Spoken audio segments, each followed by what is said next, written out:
ఒక ఒక ఒక చిన్న కథ చెప్తాను. ఆ కథ చెప్పిన తర్వాత ఎందుకని బీఫ్ గురించి మనం మాట్లాడుకున్నాం అన్న విషయానికి కనెక్ట్ చేసే ప్రయత్నం చేస్తాను.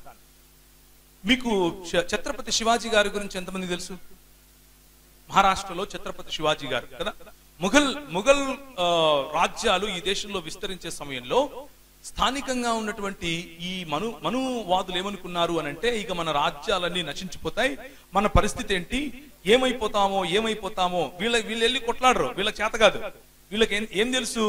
ముందుండి ఎవరినైనా పావులాగా వాడుకోవటం మాత్రమే తెలుసు. ప్రోత్సహిస్తే ఒక శూద్ర కులానికి చెందినటువంటి ఛత్రపతి శివాజీ గారు, ఇప్పుడున్నటువంటి దాన్ని ఏమంటారు, ఇప్పుడున్నటువంటి మరాఠాలకు సంబంధించినటువంటి వాడు, ఆయన ముందుకు వచ్చి ఆయన నాయకత్వం తీసుకుని మహర్లను ఆయన రిక్రూట్ చేసుకున్నాడు. మహర్లు అంటే ఎవరు అని అంటే, మన ప్రాంతంలో వారికి సరిగ్గా కూలిగే వారు మాలలు అనుకోండి.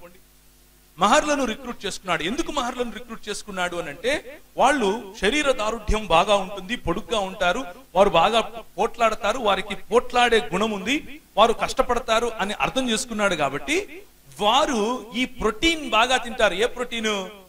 బీఫ్ తింటారు కాబట్టి అని వారిని రిక్రూట్ చేసుకున్నాడు. రిక్రూట్ చేసుకుని వారికి ఉండాల్సినటువంటి ట్రైనింగ్ ఇచ్చి, చేయాల్సినటువంటి ట్రైనింగ్ చేసి, వారిని ఒక బ్రహ్మాండమైన సైన్యంగా తయారు చేసి పోరాడాడు. పోరాడి ఒకానొక సమయానికి ఈ మొఘల్ సామ్రాజ్యాన్ని మరాఠా సామ్రాజ్యంగా మలిచే దిశగా వెళ్ళిపోయాడు. ఆయన ఛత్రపతి ఇప్పుడు ఆయన రాజు అవ్వాలి అని అంటే ఒక్క బ్రాహ్మణుడు ముందుకొచ్చి ఆయనకు పట్టాభిషేకం చేయట్లేదు. ఒక్క బ్రాహ్మణుడు. ఆయన బ్రతిమాలుకున్నాడు అందరినీ, రండి అయ్యా, దయచేసి రండి, నేను మీ వాడినే కదా అంటే, నువ్వు మా వాడిని ఎట్లవుతావురా, నువ్వు మా వాడివి కాదు. ఛత్రపతి శివాజీకి పట్టిన గతి గురించి మాట్లాడుతున్నాను, నీకు నాకు పట్టింది కాదు. ఎవరైతే వారి తరఫున పోరాడాడో, ఎవరైతే వారిని సంరక్షించడం కోసం పోరాడాడో, ఎవరైతే వారి ధర్మాన్ని సంరక్షించడం కోసం పోరాడాడో, ఆయనకు బొట్టు పెడితే నేను తాకాల్సి వస్తుంది శూద్రుణ్ణి, నేను ఎట్లా బొట్టు పెడతాను అని అన్నాడు. లాస్ట్ కు అంబాజీ భట్ అనే ఒక ఆయన్ని పట్టుకొని వచ్చుకుని కాశీ నుంచి ఎడమకాలి బొట్టును వేలుతో బొట్టు పెట్టాడు. మన దేశంలో మహారాష్ట్రలో ఇప్పటికీ కూడా ఛత్రపతి శివాజీ బొమ్మ పెట్టుకుని శివసేనులుగా కొంతమంది పిలుచుకుంటూ ఉంటారు. ఏ మనుధర్మ శాస్త్రం గురించి పోరాడుతున్నారంటే వాళ్ళు ఈ మనుధర్మ శాస్త్రం గురించి పోరాడుతున్నారు. ఎడమకాలి బొట్టను వేలుతో బొట్టు పెట్టి ఆ భట్టని ఆయన అప్పుడు ఈయనను ఛత్రపతిగా ఘోషించటానికి ముందు ఒక షరతు పెట్టారు. నువ్వు ఇంతమంది బ్రాహ్మణులకు ఈ విధంగా భోజనం పెట్టాలి, ఇంతమంది బ్రాహ్మణులకు ఈ విధంగా మణుగులు ఇవ్వాలి, ఇంతమంది బ్రాహ్మణులకు ఈ విధంగా మాన్యాలు ఇవ్వాలి అని ఆంక్షలు పెట్టారు. సరే అని చెప్పి ఆయన ఒప్పుకొని చేశాడు. ఒప్పుకొని చేసిన తర్వాత సరే ఇప్పుడైనా సరే, మరి ఇప్పుడు నేను క్షత్రియుడిగా నువ్వు భావిస్తావా అని అర్థించాడు. నువ్వు ఎట్లా క్షత్రియుడిగా భావిస్తావు? ఇదే విధంగా మీరు ప్రతి సంవత్సరం ఇన్ని సంవత్సరాలు చేస్తే నీ కొడుకు అంటే నీ మనవడికి మేము ఆ అధికారం ఇస్తామన్నారు. అర్థమవుతుందా? ఏ భావజాలంతో మనం పోరాడుతున్నామో అర్థం చేసుకోండి. నీ మనవడికి మేము క్షత్రియుని యొక్క అధికారాన్ని ఇస్తాము అని చెప్పారు. ఆ కారణంగా ఛత్రపతి శివాజీకి పట్టినటువంటి గతి అది. ఇప్పుడు మహర్లు ఆయనకు తోడుగా ఉండి పోరాడారు. కానీ మహర్లు మాత్రం ఎవరు? నిజానికి దాసులు, దస్యులు, రాక్షసుల యొక్క సమాజానికి చెందినోళ్ళు కదా. వీళ్ళని తాకకూడదు కదా. వీళ్ళు ఏ విధంగా ఛత్రపతితో కలిసి పనిచేస్తారు అని అనుకుని అప్పుడు వీళ్ళు పేష్వా అన్నటువంటి ఒక రాజ్యాన్ని తీసుకొచ్చారు. పేష్వా రాజ్యం అంటే ఏంటంటే, ఈ ఛత్రపతులు ఎవరు కూడా సొంతంగా నిర్ణయం తీసుకోవటానికి వీలుండదు. పేష్వాలుగా వ్యవహరించే, అంటే ఈ రోజు ఛత్రపతి అనే ఆయన ప్రెసిడెంట్, పేష్వా అనే ఆయన ప్రైమ్ మినిస్టర్. ఇప్పుడు మీకు అర్థమవుతుంది, ప్రైమ్ మినిస్టర్ అన్ని చేస్తాడు, అవునా కాదు? ప్రెసిడెంట్ ఓన్లీ సైన్ పెడతాడు. అలా చేసేసారు ఎవరిని? ఛత్రపతి వంశాన్ని.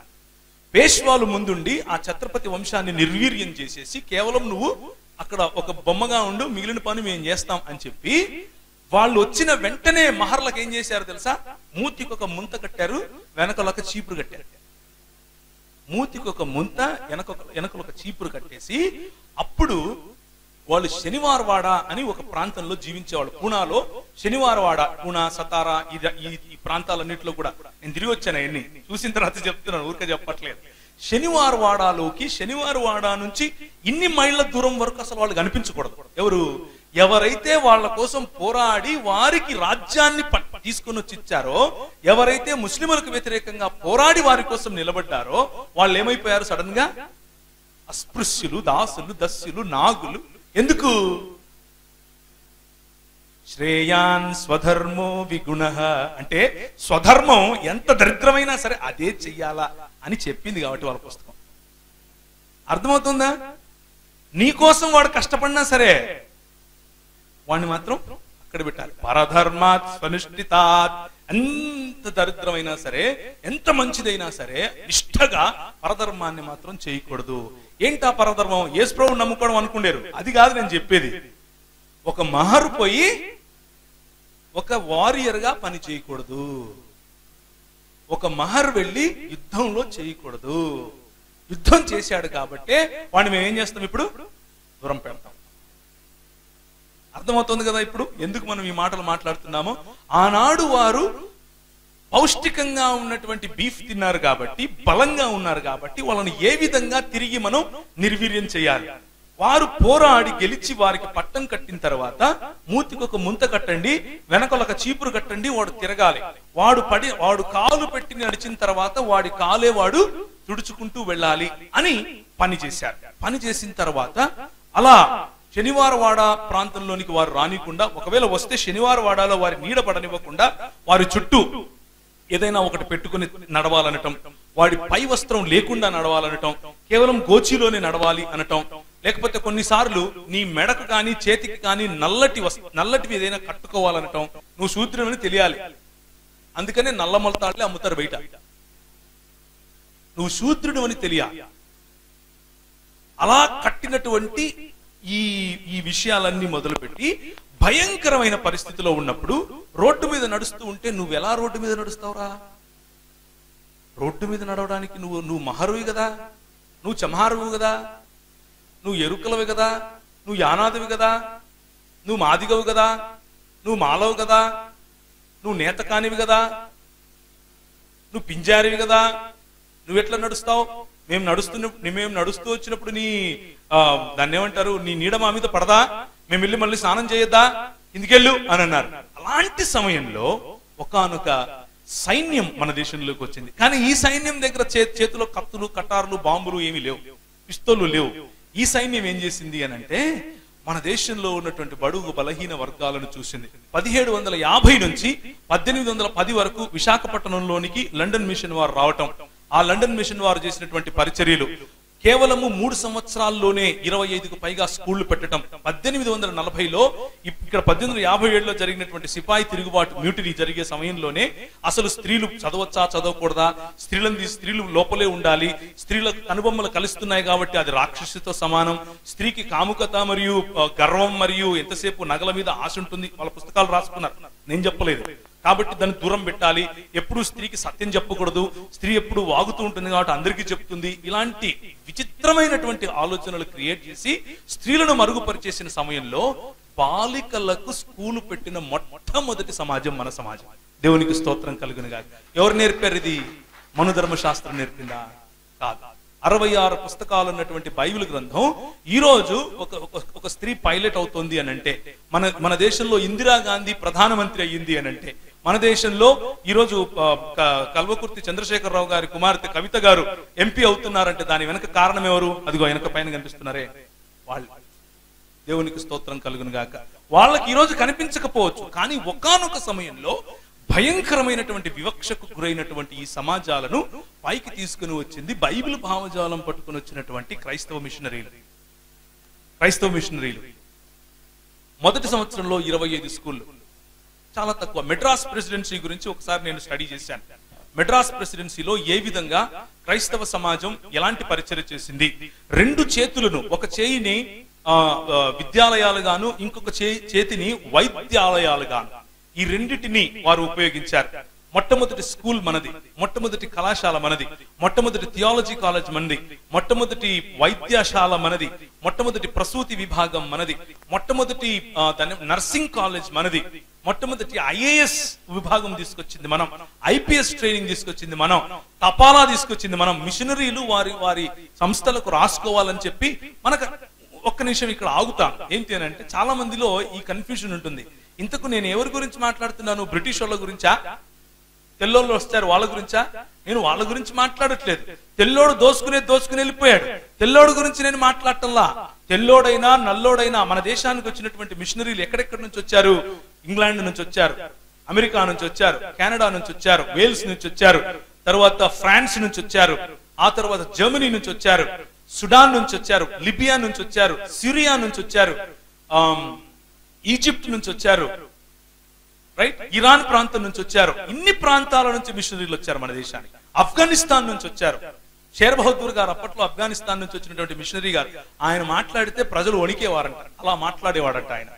ముస్లింల మధ్యలో పరిచయం చేశాడు. ఇదంతా చరిత్ర, ఇదంతా మీ చరిత్ర, మీ పుత్రులు చేసిన చరిత్ర. మనం తెలుసుకోకపోతే నిద్రాణ స్థితిలో ఉంటాం, మనం కళ్ళు మూసుకుని ఉంటాం. ఒకానొక రోజు మనం మెల్లిమెల్లిగా, ఒకప్పుడు బౌద్ధం ఎలా తుడిచిపెట్టుకుపోయిందో ఈ దేశంలో, అలాగే మనము తుడిచిపెట్టుకుపోతాం.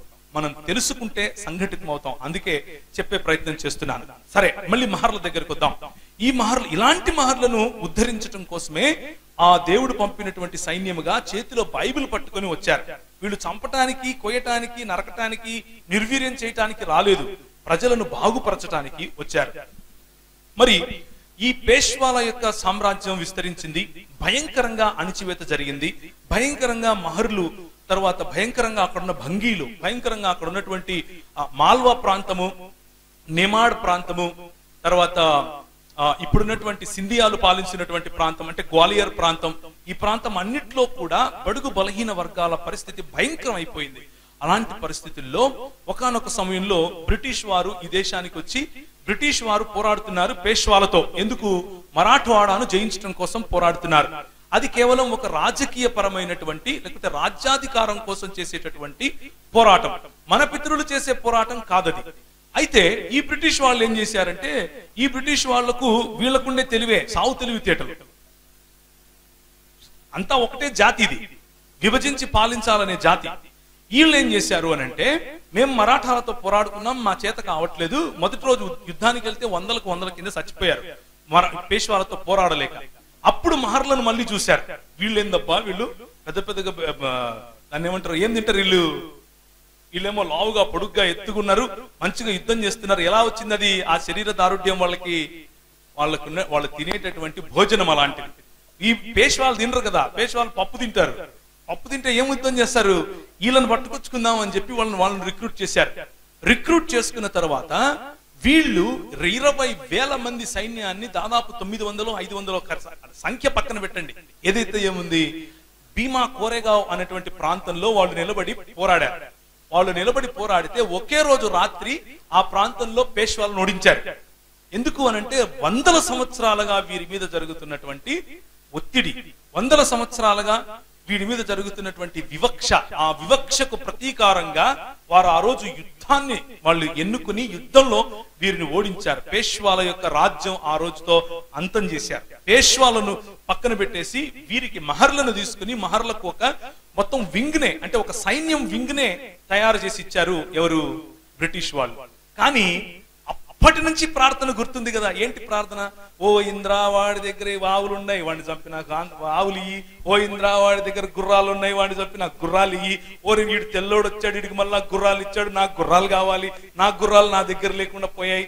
ఇది పేష్వాలకు ఉండేటటువంటి సమస్య. పేష్వాలు అంటే ఎవరు? చిత్తుపావన్ బ్రాహ్మణులు, భట్ బ్రాహ్మణులు, వాళ్లే పేష్వాలు. ఎవరంటే వాళ్ళు కాదు, ఈ విభజించి పాలించే భావజాలం ఉన్నటువంటి వాళ్ళు.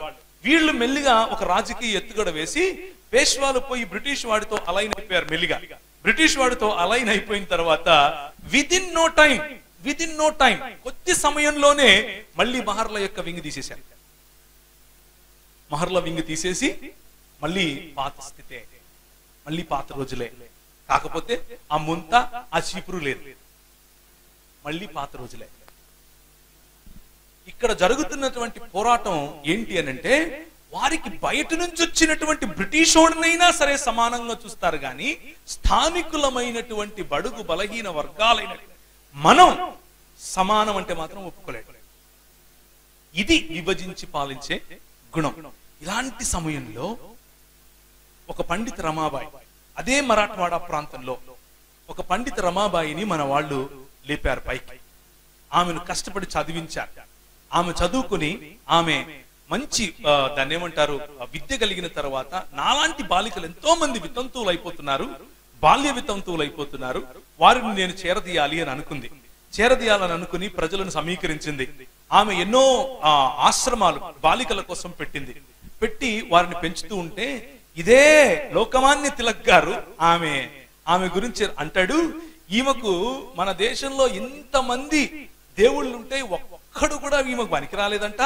ఆ యేసుగాడు ఒకడు వచ్చాడు, ఆడంటే ఫుల్ రొమాన్స్ ఈమెకి. ఇట్లే రాశాడు, నేను సొంతంగా చెప్పట్లేదు, ఆయన రాసిందే మైండ్ లో పెట్టి చెప్తున్నాను.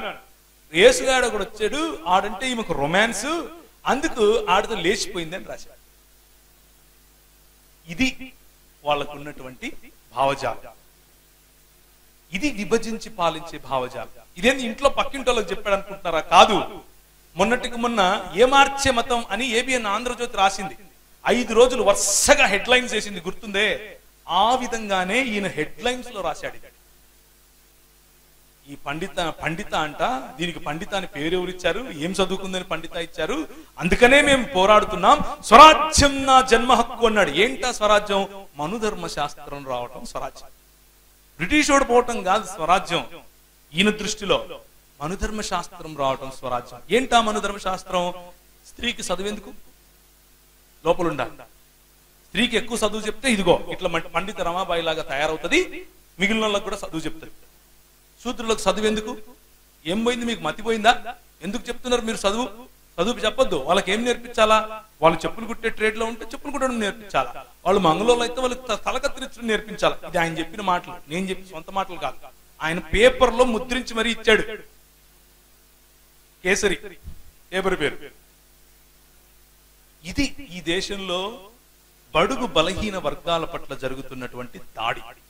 ఆ సమయంలో వారి ఇళ్ళు, వారి వాకిళ్ళు, వారి సంస్కృతులు, వారి దేశాలు విడిచిపెట్టి ఈ దేశానికి వచ్చి మొట్టమొదటి న్యూస్ పేపర్ ఈ దేశానికి ఇచ్చింది మన వాళ్ళు. మొట్టమొదటి కళాశాల ఇచ్చింది మన వాళ్ళు. మొట్టమొదటి స్కూల్ ఇచ్చింది, మొట్టమొదటి బాలికల కళాశాల మనది, మొట్టమొదటి ప్రసూతి విభాగం మనది. అందుకనే వీరి పేర్లు నేను చెప్పుకుంటూ వస్తున్నాను. అందుకు ఎ విజన్ ఆఫ్ ఇటర్నిటీ, ఒక నిత్యత్వానికి ప్రజలను నడిపించేటటువంటి విజన్ మన ముందుంది. మనం చేసేటటువంటి పరిచర్య కేవలము యేసు ప్రభు దగ్గరికి రా నీకు అన్నం పెడతాడు, యేసు ప్రభు దగ్గరికి రా నీకు పిల్లలు పుడతారు, యేసు ప్రభు దగ్గరికి రా నీకు ఉద్యోగం వస్తుంది అనేది కాదు. అలాంటి సంకుచితమైన భావజాలం, సంకుచితమైన పరిచర్యలు మనం చేయటం మానుకోవాలి. మనం నాయకులముగా ఈ దేశాన్ని నిర్మించిన వారి జాబితాలో ఉన్నాం. ఈ దేశాన్ని ఒకవేళ నిర్మించాము అని అంటే అది కేవలం క్రైస్తవ సమాజం చేసినటువంటి పనే. నేను ఎగ్జాజరేట్ చేస్తూ చెప్పట్లేదు, ఉన్న మాటే చెప్తున్నాను. మొన్న సాలూరు వెళ్ళాం. సాలూరు ప్రాంతం గురించి కొంచెం అధ్యయనం చేస్తే ఆ ప్రాంతంలో మొట్టమొదటి హాస్పిటల్ పెట్టింది మనం. మొట్టమొదటి టీబీ హాస్పిటల్ ఇప్పటికీ ఉంది. లెప్రసీ హాస్పిటల్, క్షమించండి, అది మనం చేసిందే ఇదంతా. కాకపోతే ఇప్పుడు మన పరిచర్య ఏంటంటే వాళ్ళు నిర్మించిపోయిన దాన్ని కనీసం కాపాడుకోలేనటువంటి పరిచర్య.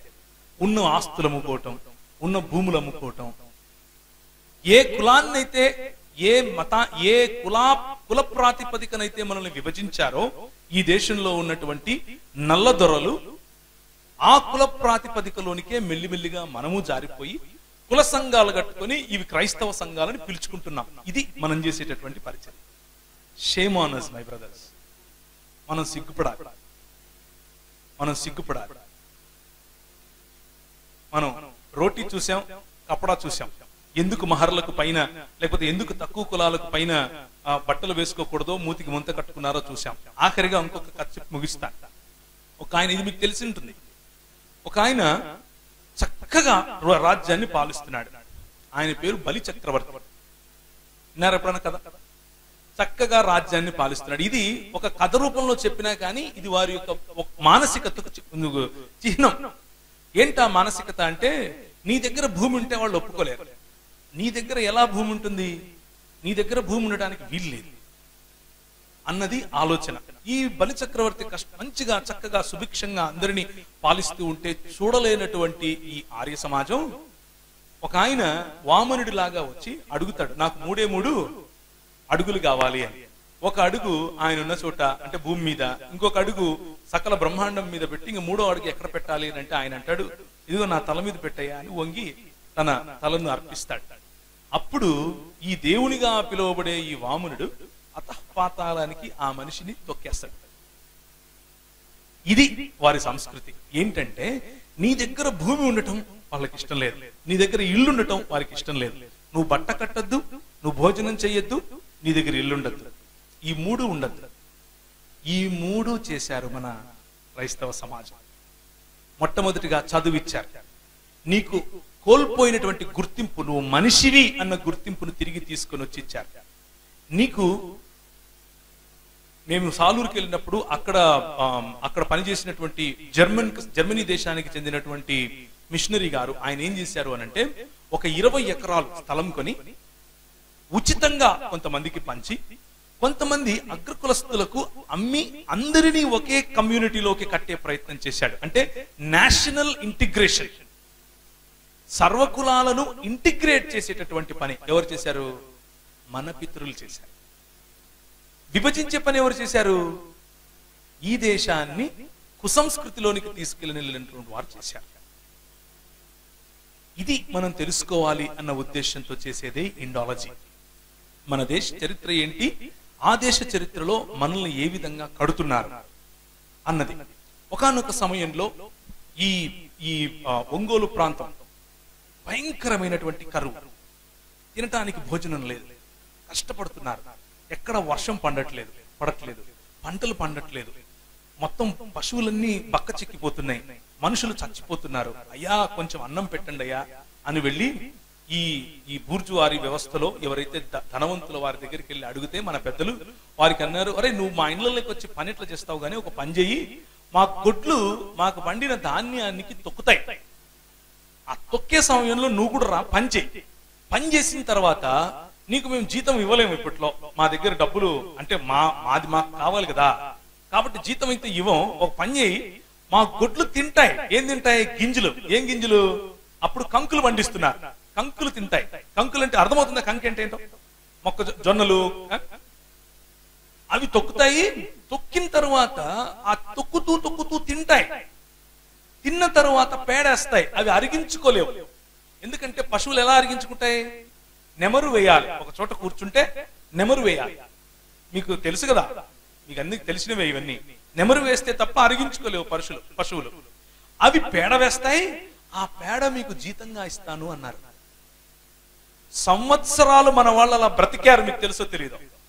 వాళ్ళు అవి వేసిన పేడ తీసుకెళ్లి నీళ్లలో వేసి ఆ పేడ శుభ్రం చేసేసిన తర్వాత ఆ గింజలు ఆరబెట్టిన తర్వాత కొంచెం ఆరబెట్టి ఎండించిన తర్వాత వాటిని ఇసురుకొని పిండి చేసుకుని రొట్టెలు చేసుకుని తినాలి. అది మన దేశంలో మన పితరులకు ఉన్నటువంటి పరిస్థితి. ఆ రోజుల్లో అలాంటి పరిస్థితుల్లో ఒక జాన్ ఈ క్లౌ అనేటటువంటి ఆయన వచ్చాడు. జాన్ ఈ క్లౌ, ఆయన పేరు ఎంతమందికి తెలుసు? చరిత్ర 2, 3. ఇది మన దుస్థితి.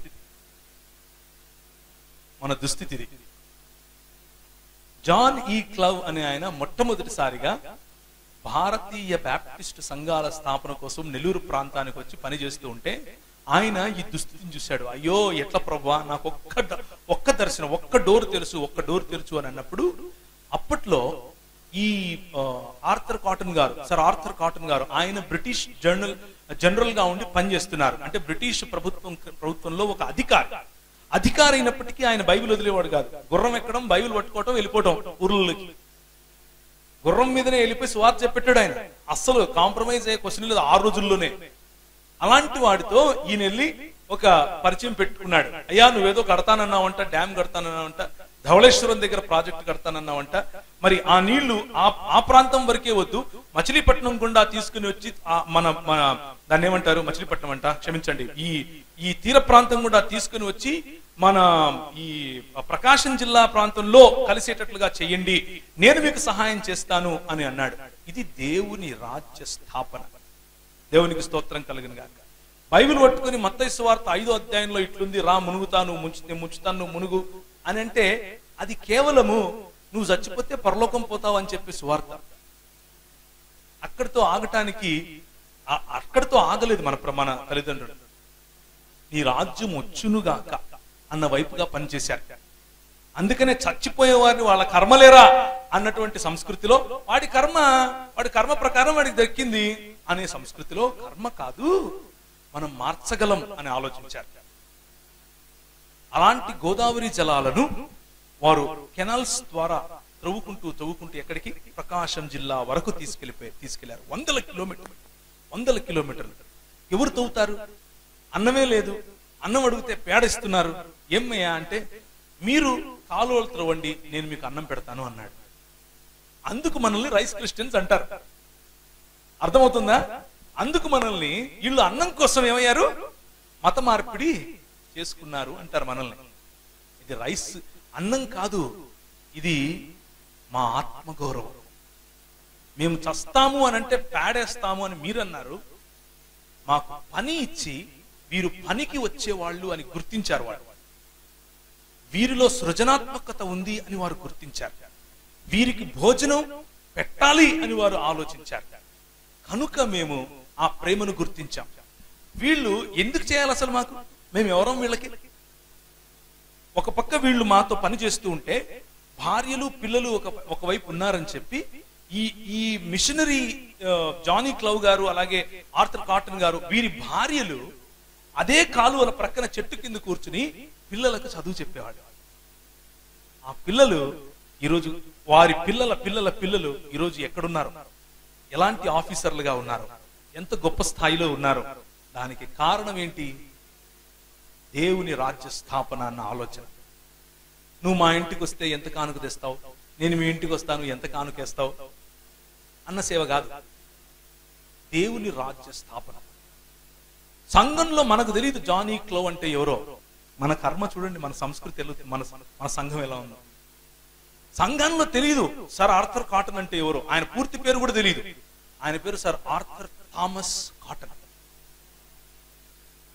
ఆయనకు మన దాన్ని ఏమంటారు, గోదావరి జిల్లాలకు వెళ్తే ఎక్కడ చూసినా ఆయన విగ్రహాలే కనిపిస్తాయి. సమాజం మర్చిపోలేదు, సంఘం మాత్రం మర్చిపోయింది. ఒక సిపి బ్రౌన్ మర్చిపోయాం, ఒక ఆర్థర్ కాటన్ మర్చిపోయాం, ఒక జానీ క్లవ్ మర్చిపోయాం. ఇలా వేలలో ఉన్నారు. అలాంటి వారు నిర్మించిన దేశమే ఈ మన భారతదేశం. ఆ భారతదేశాన్ని వారు వేసినటువంటి ఆ అడుగుల్లో గనక మనం కూడా వెళ్ళగలిగితే మనం రానున్న రోజుల్లో ఇంకా భావి తరానికి ఇంకా సుభిక్షమైన భారతదేశాన్ని ఇవ్వగలుగుతాం. లేకపోతే ఒకనొక రోజు క్రైస్తవులు ఉండేవాళ్ళంట ఇక్కడ, ఏ విధంగా అయితే ఒకనొకప్పుడు బౌద్ధం ఉండేదంట అంటున్నామో అలాగే ఉంటుంది. బౌద్ధ మఠాలు ఏ విధంగా అయితే పూర్తిగా నిర్వీర్యం అయిపోయాయో అలాగే క్రైస్తవ ప్రాంతాలు, క్రైస్తవ ఆలయాలు కూడా నిర్వీర్యం అవుతాయి. ఇది పొలిటికల్ గా జరుగుతున్నటువంటి విభజించి పాలించే కుటిల లేకపోతే కౌటిల్య నీతి. అది జరుగుతుంది, జరిగి తీరుతుంది. మన ప్రభువు కూడా చెప్పాడు అలాంటివి జరుగుతాయి. కానీ క్రైస్తవ సంఘ సేవకుడిగా మన బాధ్యత ఏమిటి అని అంటే, వీటిని తెలుసుకుని ఒక నెహెమ్యాకు ఒక ఎజ్రా తోడైనట్లుగా ప్రతి ఒక్కరము మన పరిధుల్లో మనం పరిచర్య చేసేవాళ్ళం, దేవుని సేవకులము అని గుర్తించి సంఘటితమై మన సమాజం కోసం, మన సమాజంలో దేవుని రాజ్య స్థాపన కోసం మనము ఈ భారతదేశాన్ని ఎలా నిర్మించాం, ఎలా నిర్మించబోతున్నాం అన్నది ప్రజలకు చెప్పగలగాలి, ప్రజల దృష్టికి తీసుకెళ్లగలగాలి. మనం ఏనాడు ఆశ చూపించి ప్రజలను మత మార్పిడి చేసిన వాళ్ళం కాదు, కానీ వారికి కావలసినటువంటి ఆత్మగౌరవాన్ని ఇచ్చేవాళ్ళం అని చెప్పగలగాలి. ఆత్మగౌరవము ఇచ్చాం, ఆత్మీయమైనటువంటి విద్యను ఇచ్చాం. ఎవరైతే ఆకర్షింపబడ్డారో ప్రభువు చేత వారు ప్రభువును వెంబడిస్తున్నారు. కొందరు కాషాయ వస్త్రాలు ధరించుకుని వెంబడిస్తున్నారు, కొందరు ఇంకా గడ్డాలు పెట్టుకుని టోపీలు పెట్టుకుని ప్రభువును వెంబడిస్తున్నారు, కొందరు వారి పేర్లు మార్చుకొని వెంబడిస్తున్నారు. కానీ ఏది ప్రాముఖ్యం కాదు, కేవలము వెంబడించటమే ప్రాముఖ్యం as far as Christian world view is concerned. కనుక మన ప్రభువు మనకు అలాంటి కసి, దేవుని రాజ్య స్థాపన, అన్న కసి ఇచ్చినట్లుగా మనం చిన్న ప్రార్థన చేసుకుని ముగించుకుందాం. భోజనం అయిపోయిన తర్వాత అసలు మన వెనుకబాటుకు క్రైస్తవ మిషనరీలు ఏ విధంగా పనిచేశారు, స్పెసిఫిక్స్ లోనికి వెళదాం. ఇప్పుడు ఒక ఓవరాల్ పెద్ద పిక్చర్ చూసాము, కొంచెం స్పెసిఫిక్స్ లోనికి వెళ్తాం. ఏ ఏ ప్రాంతంలో ఎలా జరిగింది, అలాగే మన దేశ ఆర్థిక వ్యవస్థ. కొంతమంది అంటూ ఉంటారు, ఈ ఆర్థిక వ్యవస్థ ఒకప్పుడు ఈ బ్రిటిష్ వాడు రాకముందు 50% జీడిపి ఉండేది, వాళ్ళు వచ్చి కొల్లగొట్టుకొని వెళ్ళిపోయారు. ఆ విషయాన్ని కూడా కొంచెం చూద్దాం. చూసిన తర్వాత ఆఖరి సెషన్ లో ఇండియా ఇంక్విజిషన్ అనే ఒక చిన్న మాటను చెప్పి నేను ముగిస్తాను. తల వంచుకున్నట్లయితే ప్రార్థించుకుందాం.